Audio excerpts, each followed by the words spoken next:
Hi everybody, my name is Denise Lewis and I'm the Director of Raptor Recovery here at Fontenelle Forest.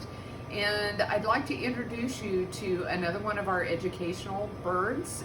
This is Orion, O-R-I-O-N, Orion, the great horned owl. Orion came to us back in 2010 from central Nebraska.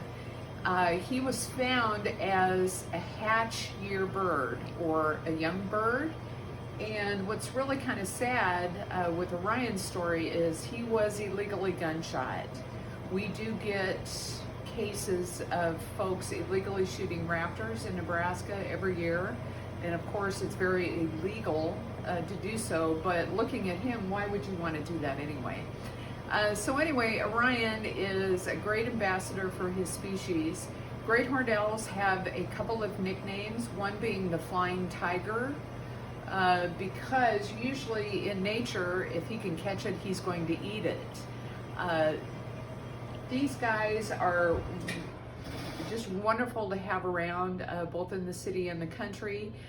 One of their favorite foods are skunks, which is pretty amazing to most people. Great horned owls and most raptors don't have a good sense of smell.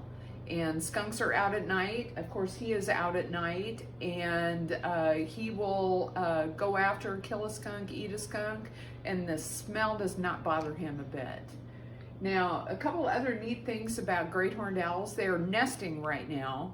So if Orion was still out in nature, him being a male would be providing a lot of food to the family right now. And once again, they are excellent hunters. Now I'm going to turn him around once again so you can see his camouflage, how he blends in so well with the tree.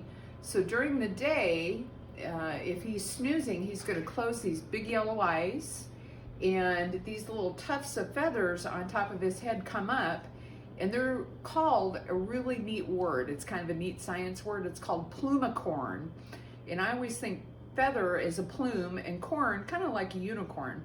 So anyway, those plumicorns would come up and he would look just like the tree. Those plumicorns would look like little sticks. So the other thing I wanted to show you real quick before we have to go is what happens to his food about 24 hours later.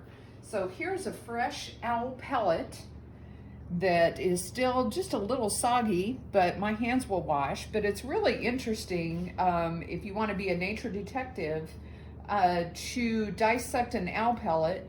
I could do this every day, it's so interesting.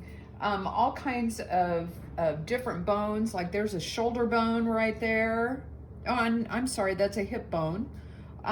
So if you're lucky enough to find one out in nature, put some gloves on, go ahead and dissect it, see how many skulls you can find in other bones. So we miss being out with everybody, but we wanted to just give a shout out to everybody, especially the owl lovers. And so I'm going to sign off. So be sure and go outside. You can hear these guys. They just hoot, hoo, hoo, hoo, hoo, hoo. So that's me being a nerd. So see you later. Be safe.